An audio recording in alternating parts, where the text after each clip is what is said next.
하나님과 단절 속의 유일한 소망이라는 제목으로 두 번째 말씀 나누도록 하겠습니다.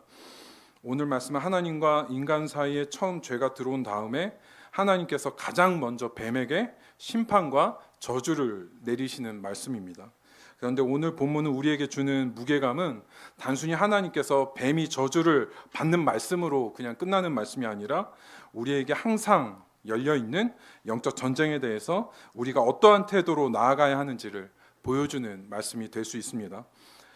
성도 여러분, 혹시 그 밤비노의 저주라는 말 혹시 들어보셨나요? 밤비노의 저주? 야구에서 나온 말입니다. 1919년 보스턴 레드삭스가 그 당시 역사적으로 최고의 선수였던 베이브 루스라는 선수를 양키스라는 팀에 헐값으로 트레이드한 사건을 두고 하는 얘기입니다.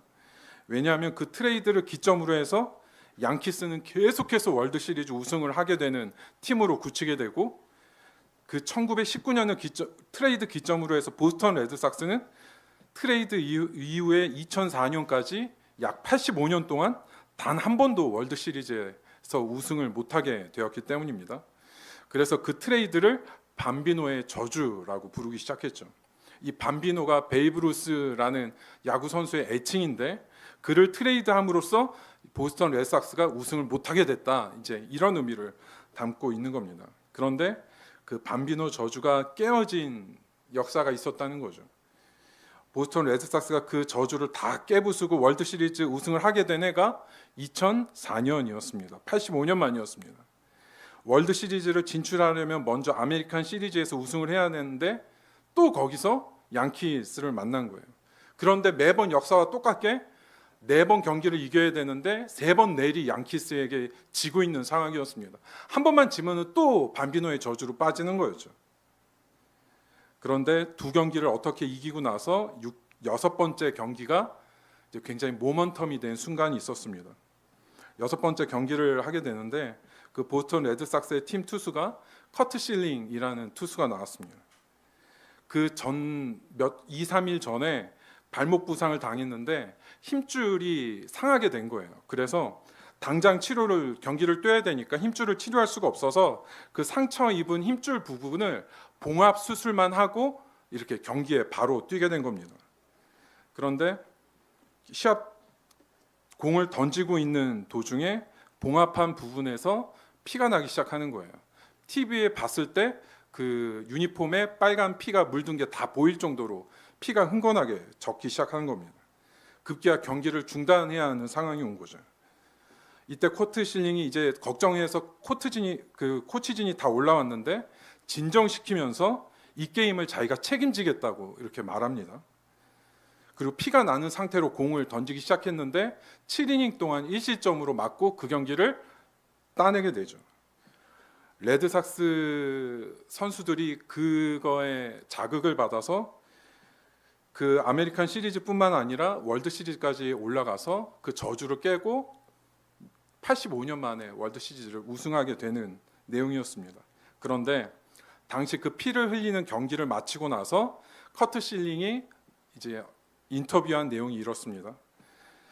이제 방송국 기자들이 물으니까 어떻게 해서 이 경기를 이렇게 끝낼 수 있었냐고 물으니까 이렇게 대답을 하는 겁니다. 나는 7년 전에 이제 그리스도인이 되었는데 오늘 이 순간처럼 하나님으로부터 직접 손길을 받아본 적이 평생 처음이었다. 1차전에서는 내가 가지고 있는 힘으로 해보려고 했는데 오늘 결과는 여러분들이 보시다시피 전혀 다른 결과였다. 오늘의 경기는 분명 하나님께서 하신 일이다. 이렇게 인터뷰를 한 겁니다. 야구 중에서도 월드 시리즈는 가장 치열한 경쟁이 있는 곳이죠.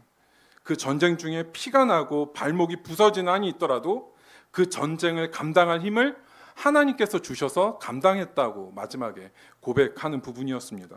그래서 그 전쟁을 이길 수 있다고 인터뷰한 내용이었죠. 오늘 본문부터 이제는 하나님의 타임입니다. 왜 하나님의 타임인가 하면 에덴 동산에 이미 죄가 저질러졌고 이제는 하나님의 심판과 저주와 판단만 남은 상황이었습니다. 그 첫 번째 저주의 대상이 뱀이었다는 거죠. 이 뱀에게만 쓰인 독특한 특징이 뭐냐면은 저주라는 단어입니다. 그 전체 본문을 보시면 저주를 받은 것은 뱀과 땅만 저주를 받습니다. 하나님이 남자와 여자에게는 저주라는 말을 쓰시지 않습니다. 물론 그들의 죄로 인한 결과로 남자와 여자가 감당해야 할 삶의 몫과 대가들이 생겼지만 그 가운데서 하나님의 은혜와 회복과 사랑이 담겨 있었기 때문입니다. 하지만 하나님께서 그 어떤 자비와 용서가 있을 수 없는 대상이 뱀이었다는 거죠. 오늘 본문을 우리한테 너무 익숙한 본문인데 이 본문을 해석하고 우리한테 적용할 때 너무 섣부르게 신약의 복음으로 넘어가면 하나님이 주신 말씀의 무게감을 놓치게 될 수 있습니다. 그래서 오늘 본문을 대할 때 세 가지 단계를 우리가 마음속에 새기면서 말씀을 같이 나누었으면 좋겠습니다. 첫 번째는 본문에서 첫 번째로 우리가 생각해야 될 건 하나님께서 뱀에게 주신 말씀의 의미가 무엇인가 하는 겁니다. 이 부분이 정리가 시작되어야 하는 거고, 두 번째로 하나님이 뱀에게 주신 말씀이 광야 속의 이스라엘 백성에게 어떤 의미가 있는 말씀인가 하는 부분입니다. 그리고 이제 마지막으로 그 말씀이 우리에게 적용되고 하나님이 주시는 메시지를 생각할 수 있어야 한다는 거죠. 그래야 하나님이 주신 말씀의 의미가 생동감 있게 우리에게 올 수 있다는 겁니다. 오늘 말씀의 주제를 한마디로 하자면 하나님의 약속된 후손으로 치열한 영적 전쟁 안에 감당하라는 겁니다. 오늘 말씀을 통해서 우리가 죄에 대해서, 사단에 대해서, 영적인 전쟁에 대해서 어떤 마음으로 임하고 감당해야 하는지 결단할 수 있는 시간이 되기를 바랍니다. 오늘 처음 살펴볼 제목 같이 한번 읽겠습니다. 하나님에 대한 두려움. 본문 14절 앞부분을 제가 한번 읽겠습니다. 여호와 하나님이 뱀에게 이르시되 내가 이렇게 하였으니 내가 모든 가축과 들의 모든 짐승보다 더욱 저주를 받아. 내가 이렇게 하였으니 라는 말은 원어를 너가 이것을 행하였으니 이런 뜻입니다. 뱀이 행한 것이 무엇입니까?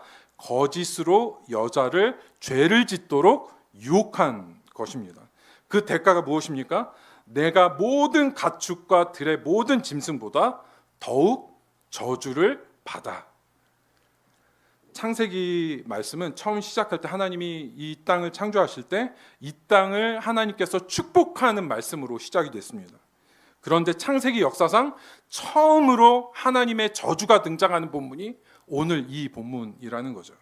이 저주라는 단어, 히브리어 아라르라는 단어가 뜻이 뭐냐면은 권위자가 누군가에게 내리는 결정이나 선고를 의미합니다.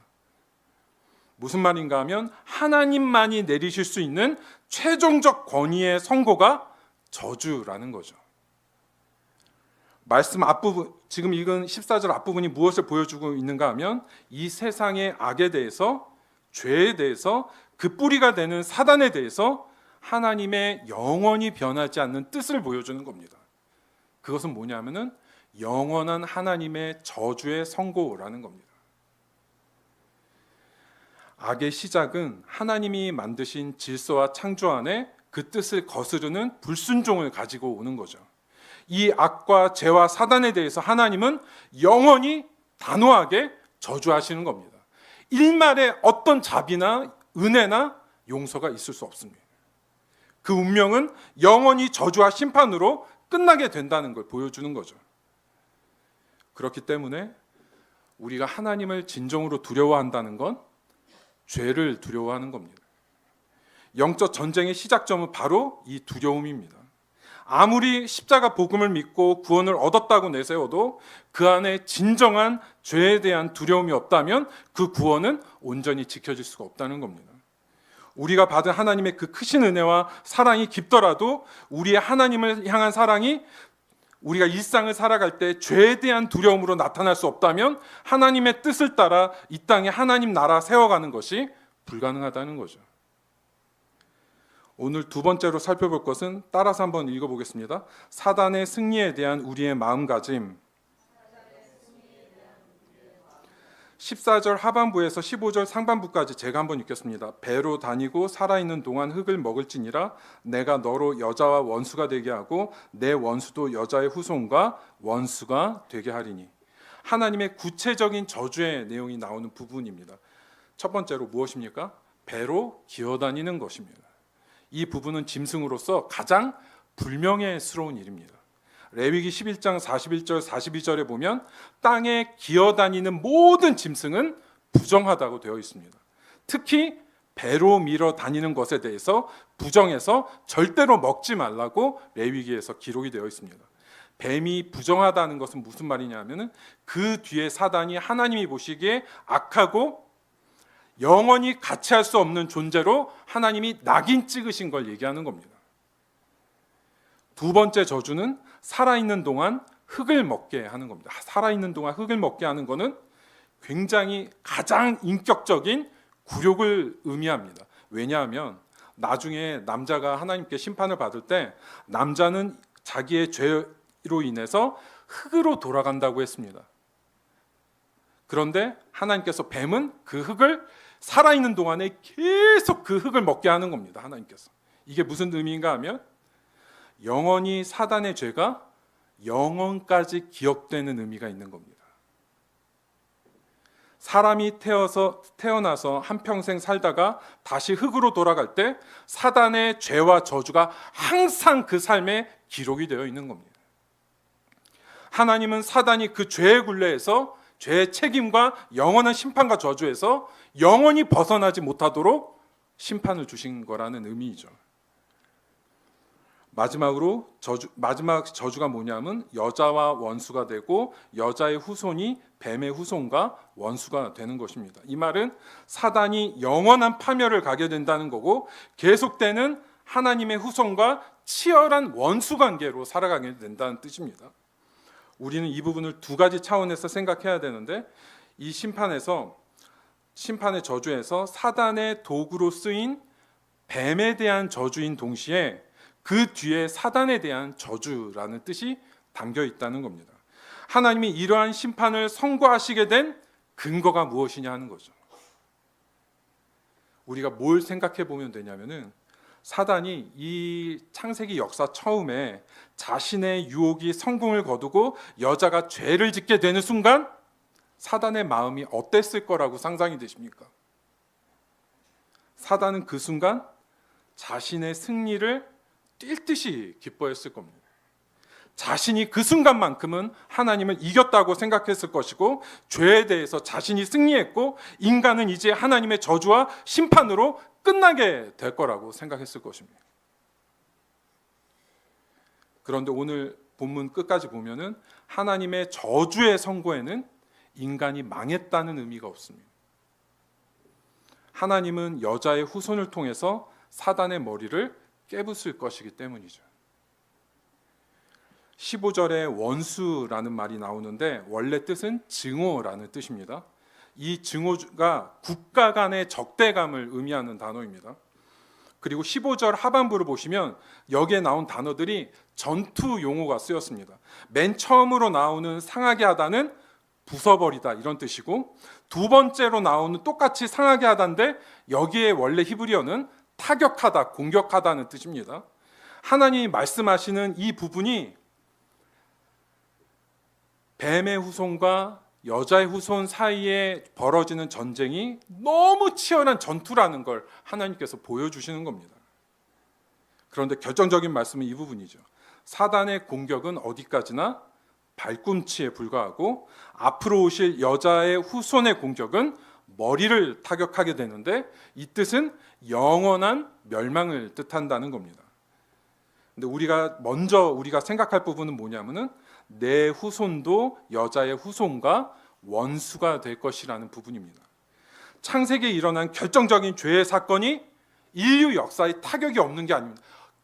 얼마나 큰 영향을 미쳤는지 모릅니다. 죄에 대한 역사가. 그런데 여자의 후손들이 다시 회복이 될 것이고 치열한 영적 전쟁이 벌어지게 될 것이라는 게 하나님의 말씀입니다. 어떤 의미가 있는가 하면 사단에 대해서 그리고 죄에 대해서 영원히 강력하게 저항하고 대적하라는 의미가 담겨 있는 거죠. 이미 역사 속에서 우리 삶 속에서 우리가 이미 많이 죄와 사단에 대해서 밀려왔는데 이 영원한 싸움 가운데 다시 서서 밀리지 말라고 말씀하고 있는 부분입니다.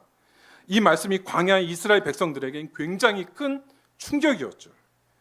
그냥 자신들이 여태까지 지어왔던 죄가 단순히 자기가 잘못하고 끝나는 죄가 아니라 자기만 벌받는 수준이 아니라 치열한 영적 전쟁에서 사단에게 내어주는 패배였다는 걸 광야의 이스라엘 백성들이 깨닫게 되는 겁니다. 우리가 이 치열함과 대적하는 영적인 기세가 약해질 때 죄를 짓게 됩니다. 이 전쟁에 대한 긴장감을 계속해서 가지고 있어야 된다는 말씀을 해주시고 있는 거죠. 그런데 이스라엘 백성들에게 아무리 이해하려고 해도 이스라엘 백성들이 이해하지 못하는 부분이 한 부분이 남게 됩니다. 도대체 여자의 후손이 누구인가 하는 부분이죠. 그리고 어떻게 해서 여자의 후손을 통해서 뱀의 머리가 결국은 박살나게 되는가, 이 부분은 이스라엘 백성들이 알 방법이 없는 겁니다.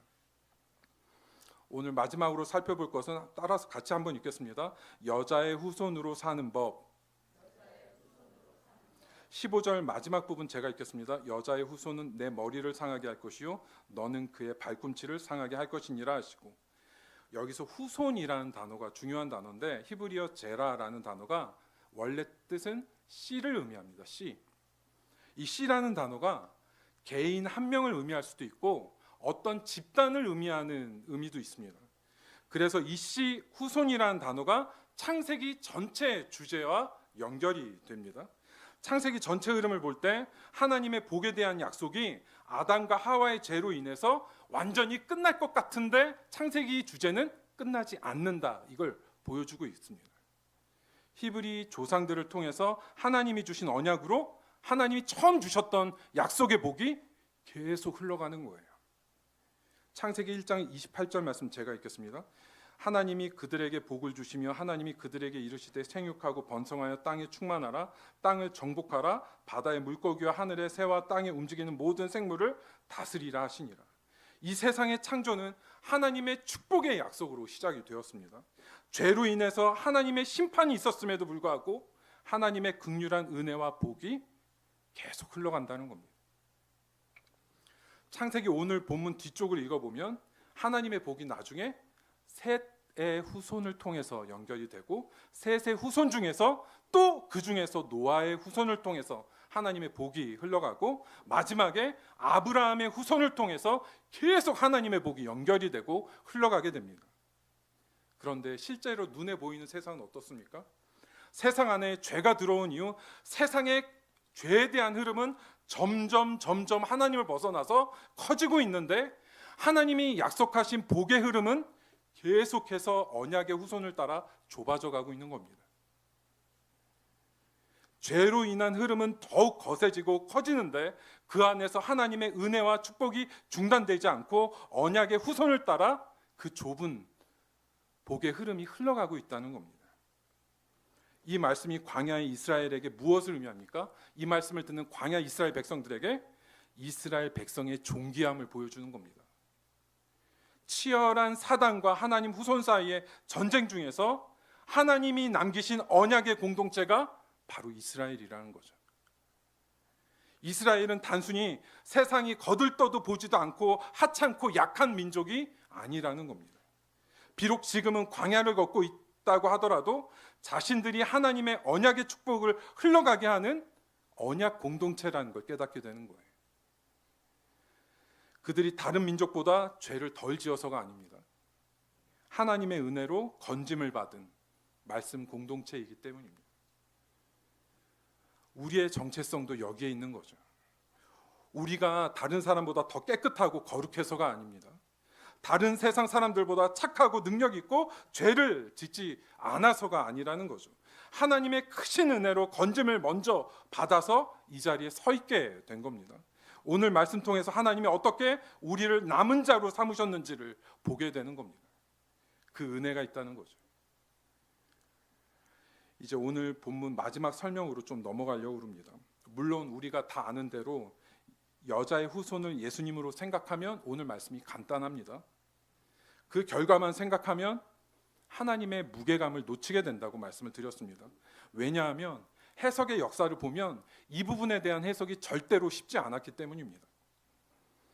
히브리어 제라 씨라는 단어가 개인을 의미하기도 하고 집단을 의미할 수도 있기 때문에 초대교회 이후로부터 이 부분에 대한 해석이 계속 논란과 다툼이 있었습니다. 심지어는 종교개혁 시대에도 이 부분의 해석이 좀 갈리는 겁니다. 그 종교개혁자 루터는 여자의 후손을 정확하게 예수 그리스도라고 해석을 했습니다. 그런데 존 칼빈은 이 단어를 집합적으로 해석해서 그리스도를 머리로 믿고 있는 교회라고 번역을 한 겁니다. 중요한 것은 결과가 아니라 그냥 결과만 우리가 가져가는 게 아니라 어떻게라는 부분이죠. 갈라디아서 4장 4절과 5절 말씀 제가 읽겠습니다. 때가 참에 하나님이 그 아들을 보내사 여자에게서 나게 하시고 율법 아래에 나게 하신 것은 율법 아래에 있는 자들을 속량하시고 우리로 아들의 명분을 얻게 하려 하심이라. 바울은 갈라디아서에서 예수님이 여자의 후손이라고 정확하게 찝어서 얘기를 하는 겁니다. 그 이유가 우리를 구원하시기 위해서라는 거죠. 갈라디아서 3장 16절 말씀입니다. 이 약속들은 아브라함과 그 자손에게 말씀하신 것인데 여럿을 가리켜 그 자손들이라 하지 아니하시고 오직 한 사람을 가리켜 내 자손이라 하였으니 곧 그리스도라.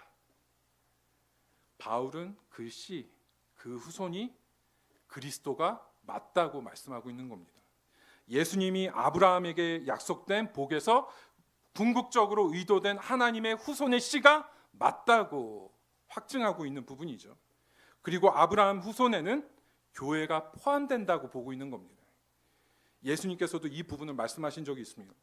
요한복음 8장 44절 45절 말씀 제가 읽겠습니다. 너희는 너희 아비 마귀에서 났으니 너희 아비의 욕심대로 너희도 행하고자 하느니라. 그는 처음부터 살인한 자요 진리가 그 속에 없으므로 진리에 서지 못하고 거짓을 말할 때마다 제 것으로 말하나니 이는 그가 거짓말쟁이요 거짓의 아비가 되었음이라. 내가 진리를 말함으로 너희가 나를 믿지 아니하는도다. 예수님이 중요한 말씀을 하십니다. 아브라함의 후손이 육신의 후손이 아니고 철저히 믿음의 후손이라고 말씀하십니다. 진정한 아브라함의 후손은 예수님을 믿고 그 말씀을 믿는 자라고 말씀하시는 부분이죠. 그래서 제가 이렇게 쭉 설명을 드린 이유는 여자의 후손, 여자의 씨가 예수 그리스도로부터 교회 성도들까지 어떻게 연결되는지를 보여드린 겁니다. 그러면 그 아브라함 후손의 결정적인 특징이 무엇입니까? 요한일서 3장 8절부터 10절 말씀 제가 읽겠습니다. 죄를 짓는 자마다 마귀에게 속하나니 마귀는 처음부터 범죄함이라. 하나님의 아들이 나타나신 것은 마귀의 일을 멸하려 하심이라. 하나님께로부터 난 자마다 죄를 짓지 아니하나니 이는 하나님의 씨가 그의 속에 거함이요 그도 범죄하지 못하는 것은 하나님께로부터 났음이라. 이러므로 하나님의 자녀들과 마귀의 자녀들이 드러나나니 무릇 의를 행하지 아니하는 자나 또는 그 형제를 사랑하지 아니하는 자는 하나님께 속하지 아니하니라. 아브라함의 자녀, 그 진정한 후손은 두 가지 특징을 가지는데 죄를 이겨내는 것과 그리고 사랑하는 것을 통해서 나타난다는 겁니다.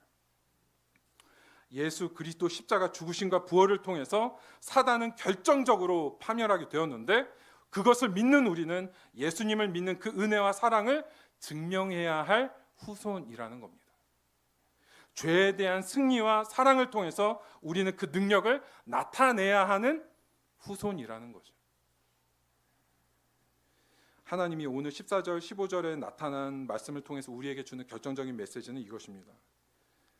우리에게 나타나 있는 이 영적인 싸움의 중요성을 알고 절대로 이 싸움에서 밀리지 말라는 겁니다. 우리가 죄를 하나도 짓지 않고 살아갈 수는 없습니다.